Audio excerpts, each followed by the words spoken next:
The day my neighbor tried to have me arrested for standing beside my own swimming pool was the day I realized this was never about a pool. It wasn't about neighborhood rules either.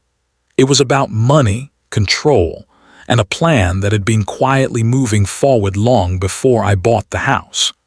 The crazy part is that if he hadn't gotten greedy, I probably never would have discovered any of it. My name is Ethan Parker, and about 2 years ago, after nearly 3 decades working construction across 3 different states, I finally bought what I thought would be my forever home. Nothing fancy, at least not by millionaire standards.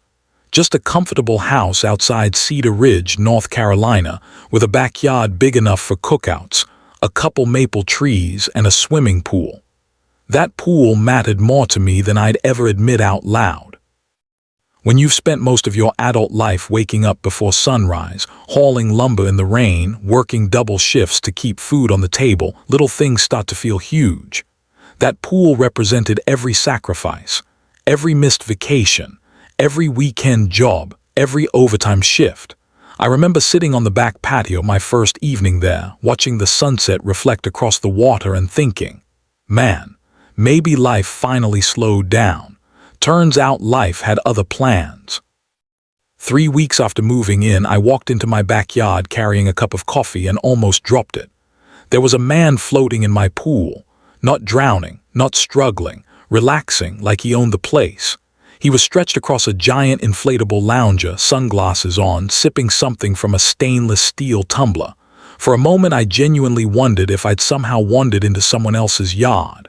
The guy noticed me standing there. He raised his drink. Morning, just like that. Like we were old friends, I blinked. Can I help you? He slowly removed his sunglasses. Nah, I'm good, I waited. Surely there was more, there wasn't. Finally I said, this is my pool. He looked around dramatically. Yeah, I'm sorry, do you live here? Nope, he smiled. Couple houses down. That was my introduction to Greg Holloway. And if you've ever met somebody who carries himself like every rule in the world was written specifically for other people, you already know exactly what kind of man Greg was. I explained as politely as possible that this was private property. He acted genuinely confused. Gate was open. I stared at him. That doesn't mean you can use my pool, he shrugged. The previous owner never minded. That statement would become Greg's favorite line. He used it constantly. The previous owner never minded. The previous owner let people use it.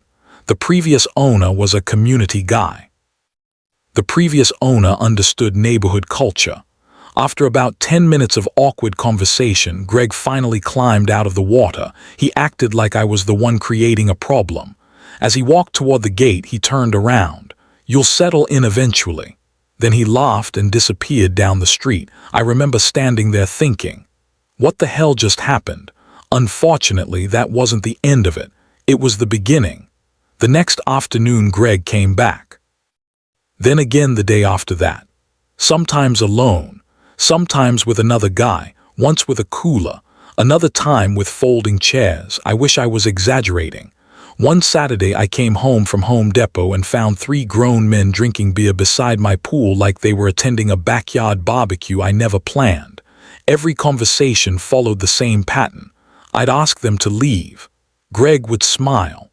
Then he'd explain why I was overreacting. Eventually, I tracked down the previous owner. A retired school teacher named Frank. Nice guy. We spoke on the phone for nearly an hour. When I asked about the pool situation, he laughed so hard I thought he might choke. No, he said, absolutely not. You never let neighbors use it, not a chance. Then why does Greg keep saying that? Frank paused, then said something interesting. Because Greg says whatever helps Greg. At the time, I thought Greg was just an entitled neighbor, annoying, pushy, a little delusional. I had no idea how wrong I was. A few days later, I installed a new lock on the side gate. Nothing dramatic, just a sturdy lock and a couple security cameras. Honestly, I mostly wanted peace and quiet. For 48 glorious hours, everything was calm. No visitors, no arguments, no Greg. Then Saturday morning happened. I was cleaning leaves from the pool when I heard metal rattling. Not normal rattling. violent rattling. The kind that makes your stomach tighten before your brain catches up. I looked toward the gate. Greg was yanking it so hard I thought he might pull it off the hinges. His face was bright red. He wasn't alone either. 2 other men stood nearby watching. I walked toward the fence. Problem, Greg spun around. What is this? A lock? You can't lock this gate. I actually laughed. Watch me. His jaw tightened. This pool has always been available. No, it hasn't. Everybody uses it. Not anymore. For a second, I thought he might actually climb the fence. Instead, he pulled out his phone. You want to play games? I shrugged. Not really. He started dialing, then he looked directly at me. Good, because I'm calling the police.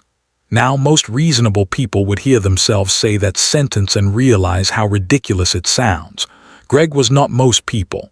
15 minutes later, 2 patrol cars rolled into the neighborhood, and somehow Greg had already transformed himself into the victim. He was pointing toward my house, talking rapidly, waving his arms around.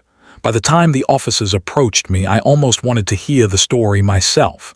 One of them introduced himself. The other looked exhausted before the conversation even started. The older officer cleared his throat. Sir, your neighbor says you've been threatening him. I nearly laughed. I haven't spoken to him all morning. Greg immediately interrupted. He's trying to intimidate residents. Residents, plural, like he represented some kind of movement. I took out my phone. Would you gentlemen like to see security footage? Everything changed after that. The officers watched Greg pulling on the gate, shouting, trying to force the lock, complaining about being denied access. The younger officer had to turn away at one point because he was trying not to smile. When the video ended, there was a long silence. Finally, the older officer looked at Greg. Sir, Greg straightened up. This homeowner is allowed to secure his property. Greg opened his mouth. The officer held up a hand. You do not have permission to enter this yard. But no, the officer pointed toward the street. If you return without permission, you'll be cited for trespassing. The look on Greg's face was priceless. Imagine somebody discovering gravity for the first time. He looked genuinely offended that laws existed. As the officers drove away, Greg stood at the curb staring at me. There was something unsettling about it. Not anger. Not embarrassment. Determination. The kind that says this isn't over. Then he pointed at me, not dramatically, not loudly, just a small gesture, a promise, before turning around and walking home. I wish I could tell you that was the end of the story, that Greg learned his lesson, that everyone moved on. Instead, the following Monday, I opened my mailbox and found a letter that changed everything. At the top was the logo for the Cedar Ridge Community Association. And underneath it was a formal violation notice claiming I was illegally restricting access to a neighborhood recreational amenity. I read it 3 times, then a 4th. Then I sat down at my kitchen table and stared at the paper, because according to the association, my private swimming pool wasn't actually private anymore, and somehow, Greg had convinced them of that.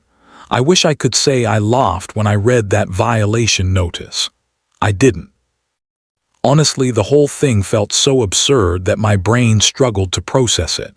According to the Cedar Ridge Community Association, I was violating community standards by restricting access to what they described as a historically shared recreational resource. That resource was my swimming pool, my private swimming pool, the one sitting entirely inside my property line, the one I paid for, the one attached to the house listed on my deed. I remember leaning back in my chair thinking, either somebody in that office is incredibly stupid, or something much stranger is happening. Turns out it was the second one. The next afternoon I drove to the association office. The building sat near the entrance of the neighborhood, all polished landscaping and fake friendliness. You know the type. Everything looks welcoming until you actually need help. The receptionist glanced at the letter. Then she glanced at me. A strange expression crossed her face. Oh, I frowned. Oh, what? She hesitated. Nothing. That answer alone told me something was wrong. People only say nothing when they absolutely mean something. I held up the violation notice.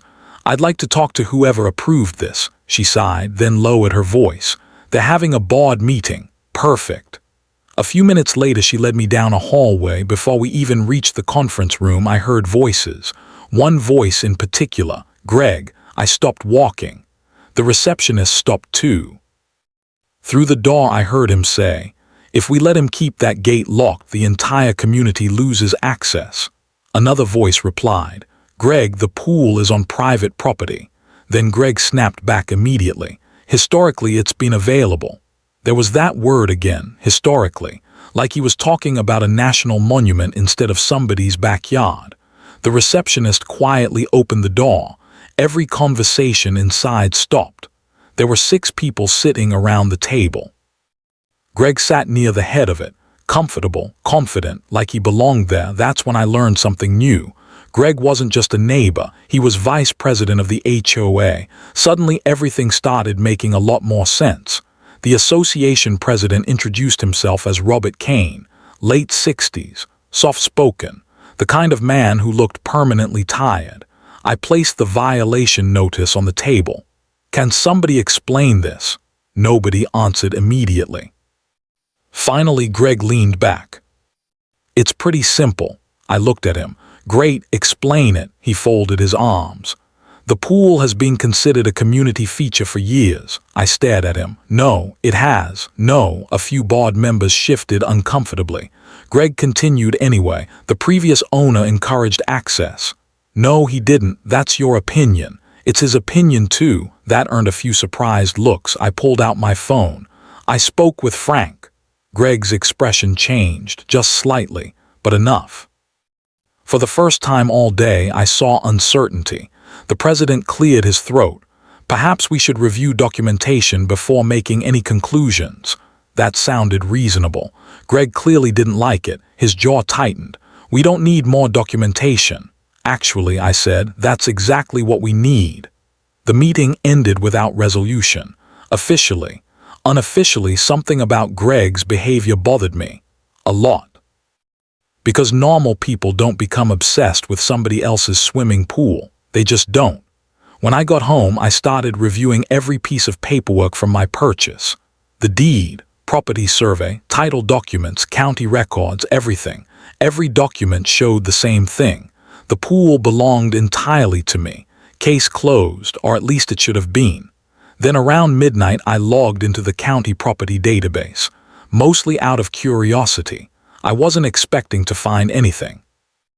And for the first few minutes, I didn't. Then I noticed something strange. A dotted boundary line, tiny, easy to miss.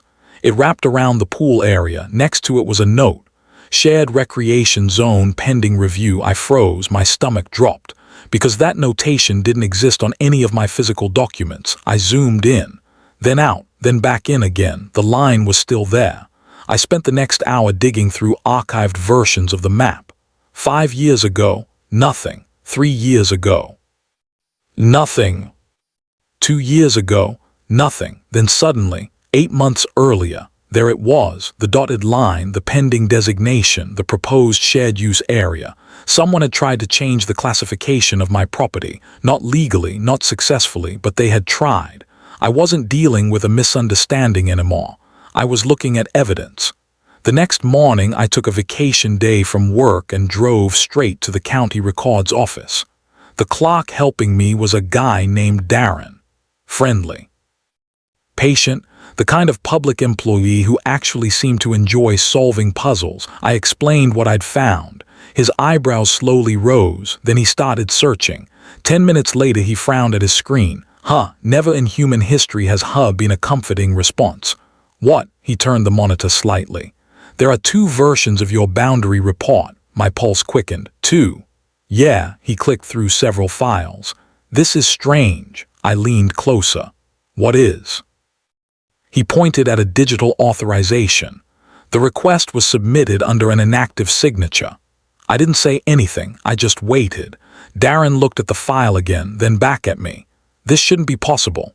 "What do you mean?" "The official who supposedly authorized this left the HOA years ago." My stomach tightened. Years ago, not months. Years. meaning whoever filed the paperwork had somehow used credentials belonging to someone who wasn't even involved anymore. That wasn't an accident. That wasn't confusion. That was fraud. Darren printed everything he legally could. When the papers slid across the desk, I felt like I was holding dynamite. One report showed my property exactly as it should be. The second included proposed language reclassifying the pool area as a neighborhood recreational asset. But the real bombshell wasn't on the map. It was buried in the supporting notes. Community Enhancement Initiative. Phase 1. Potential acquisition and integration of existing recreational infrastructure. I read it twice. Then a third time. Acquisition, integration, fancy words, but their meaning was simple. They wanted my pool, not access, not occasional use, ownership, control. And suddenly Greg's obsession finally started making sense. This wasn't about swimming, it wasn't about neighborhood culture, it wasn't even about me.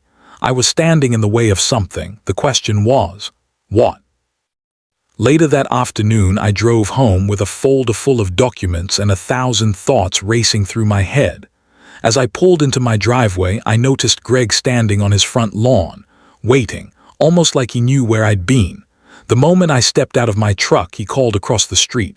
"Busy day." I closed the door. "Pretty productive." His smile looked forced. "Find what you were looking for." That question hit me harder than it should have, because normal people don't ask that. Normal people don't know you're investigating anything. I walked toward my mailbox. "Actually, yeah." His smile disappeared. For a brief second, I saw something underneath the confidence. Fear, real fear, then it vanished. "You should let this go, Ethan," I laughed. "No." His eyes narrowed. "This neighborhood was doing just fine before you got here." I stopped walking. That sentence hung in the air, because for the first time, Greg accidentally told the truth. This wasn't about a pool. He didn't care about water. He didn't care about neighbors. He cared that I wasn't cooperating, that I wasn't playing the role he expected, that I wasn't backing down. And as I watched him standing there across the street, something clicked into place. Greg wasn't acting like a man trying to win an argument. He was acting like a man trying desperately to protect a secret. The problem for him was simple. I had just started digging. And the deeper I dug, the uglier things were becoming. That night, while reviewing the county documents again, I found one final detail hidden near the bottom of an archived meeting summary. A proposed development project called Ridge Commons Wellness Expansion. Estimated budget, $280,000. Projected centerpiece, Community Aquatic Facility. I stared at those words. Community Aquatic Facility. Then I looked out my kitchen window toward my pool. Slowly, every puzzle piece started sliding into place. And for the first time, I realized Greg hadn't chosen my property by accident. My pool was the project. My backyard was the target, and somebody had already spent years trying to figure out how to take it. The moment I realized my pool wasn't just part of the story, but the entire objective, everything changed. Up until then, I had been reacting to Greg, reacting to HOA letters, reacting to accusations. But once I saw that development proposal, I stopped thinking like a homeowner dealing with a difficult neighbor and started thinking like a guy who might be standing in the middle of something much bigger. I barely slept that night. Every document I'd collected sat spread across my dining room table: property maps, meeting minutes, county filings, budget reports. The deeper I looked, the more one question kept coming back. Why would an HOA risk lawsuits, forged paperwork, and potential criminal charges just to get control of a swimming pool? There had to be more. And a few days later, I finally got my answer. It arrived in the form of an email. The sender was a woman named Sarah Mitchell, one of the HOA board members. We'd never spoken before. The subject line simply read, "We need to talk," nothing else. No explanation, no details, just that. Normally, I'd ignore an email like that. This time, I didn't. We met the following afternoon at a small coffee shop 20 minutes outside the neighborhood. Sarah arrived looking nervous, not guilty, scared. She checked the parking lot twice before sitting down. That immediately got my attention. People only act like that when they're worried about being seen. For the first few minutes she barely spoke, then she took a deep breath. Greg is lying to everyone. I leaned back. That doesn't exactly shock me anymore. She gave a weak smile. No. You don't understand. Then she slid a flash drive across the table. My stomach tightened. What is this? Everything, I frowned. What does everything mean? She looked around before lowering her voice. It means Greg has been manipulating the board for years. The next hour changed everything. According to Sarah, Greg wasn't some passionate community advocate. He wasn't trying to improve the neighborhood. He wasn't protecting property values. He was protecting himself. The Ridge Commons wellness expansion had never been financially viable. The numbers didn't work. The HOA didn't have the money. Several board members opposed it, some openly, others privately. The project should have died years earlier. Instead, Greg kept pushing, kept revising, kept changing proposals, kept moving money around. Every time someone questioned him, he had an answer. Every time someone requested documentation, there was a delay. Every time someone wanted transparency, another excuse appeared. And eventually people stopped asking. Not because they believed him, because they were exhausted. That flash drive contained emails, internal memos, draft budgets, private communications, voice recordings, enough material to keep me busy for days, but one recording stood above all the others. I listened to it that night, alone, sitting at my kitchen table. Greg's voice filled the room, calm, confident, calculated.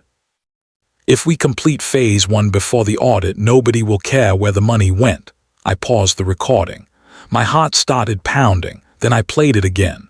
If we complete phase 1 before the audit, nobody will care where the money went. Money, not the pool, not community access. Money. I immediately called an attorney. A real estate attorney named Daniel Mercer. The kind of guy who spoke calmly while delivering terrible news. After reviewing everything, he sat quietly for nearly 10 minutes. Then he looked up. Ethan. Yeah, this isn't an HOA dispute anymore. I already knew what was coming. What is it? He folded his hands. It looks like financial fraud.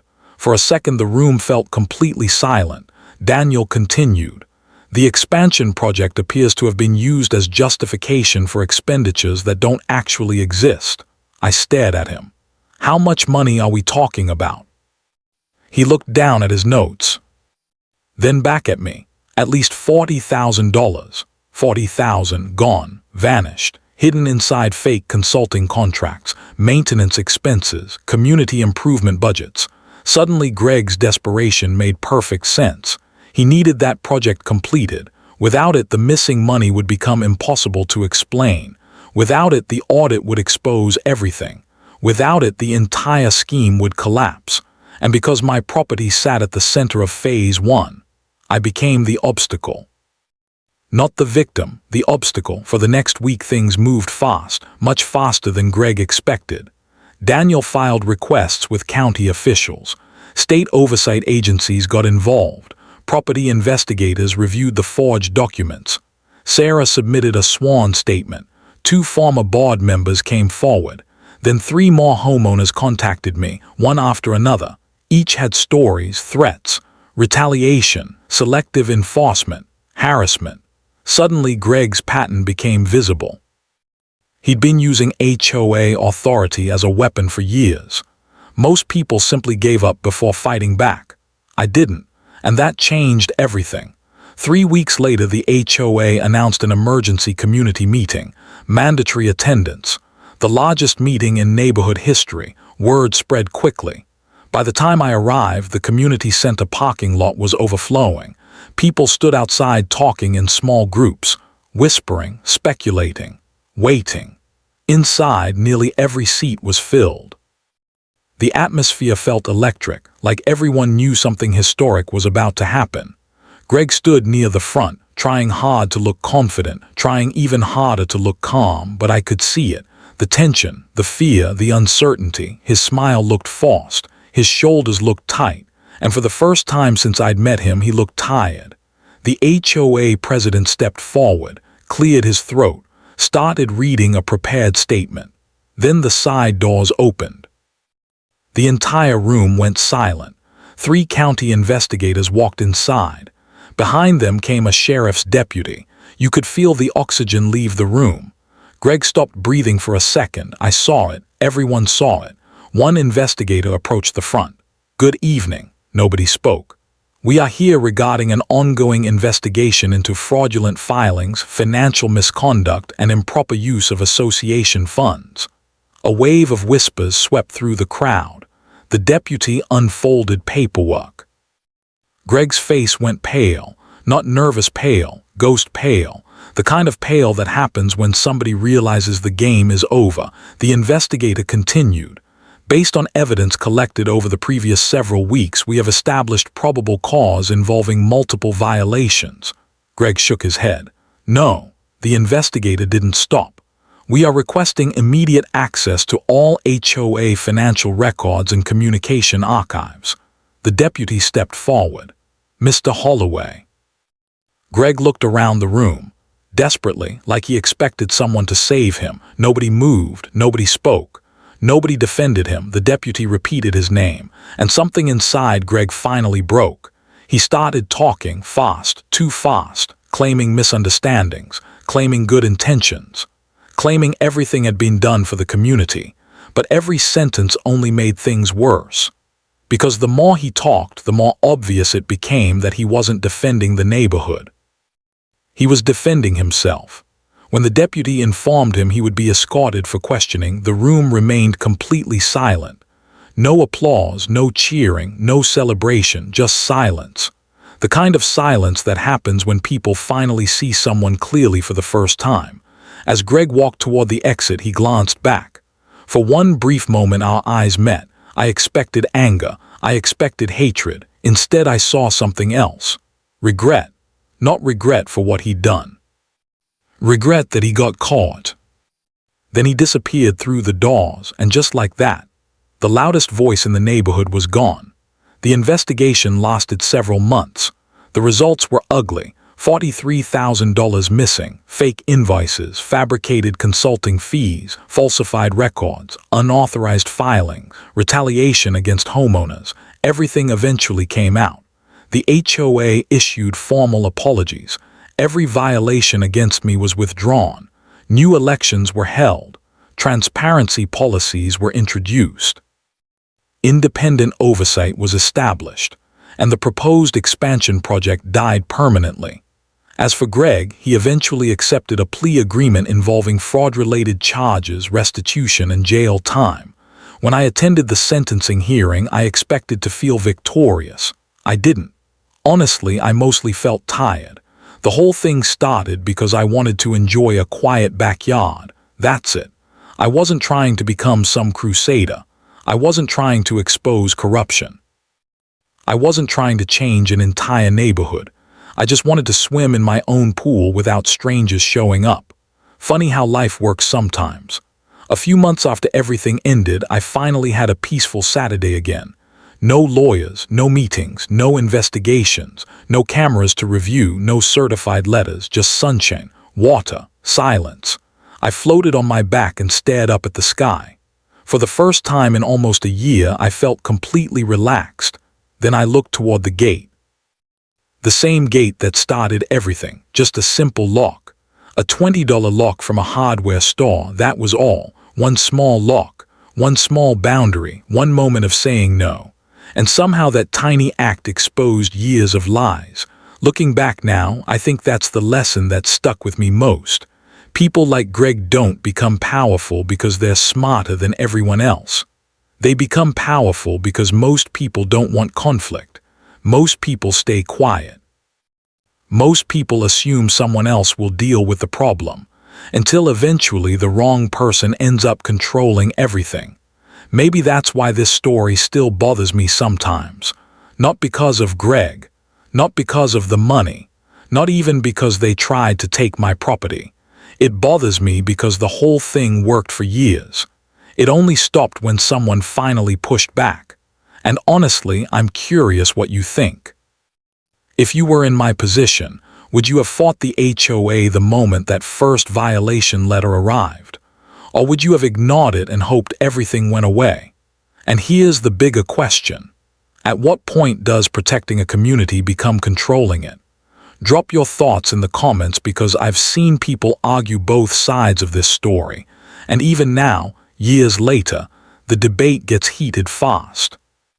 If you enjoyed this story, don't forget to like, subscribe, and share it with someone who's dealt with a difficult HOA, because trust me, somewhere out there, another Greg is already looking over somebody else's fence.